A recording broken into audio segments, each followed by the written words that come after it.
বাড়িতে থাকা উপকরণ দিয়ে বানিয়ে ফেললাম ছানার মালাই কোপ্তা।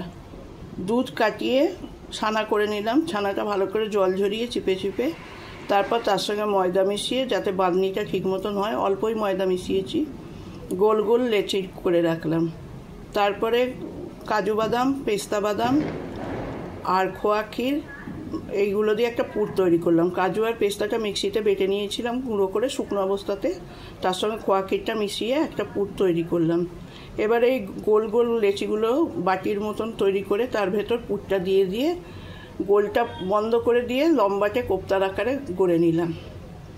আর বেটে রেখেছিলাম আদা, টমেটো, কাঁচা লঙ্কার একটা পেস্ট, আর এদিকে চালমগজ, কাজু, কিশমিশের একটা পেস্ট। কড়াইতে তেল দিয়ে আদা, টমেটো, কাঁচা লঙ্কার পেস্টটা দিয়ে দিলাম। সাদা তেলের সঙ্গে একটু ঘিও দিয়ে দিয়েছিলাম কোপ্তাগুলো ভাজার সময়। সেই তেলটাই ছিল। কোপ্তাগুলো আস্তে আস্তে সিমে করে ভাজতে হবে, না হলে পুড়ে যাওয়ার চান্স আছে।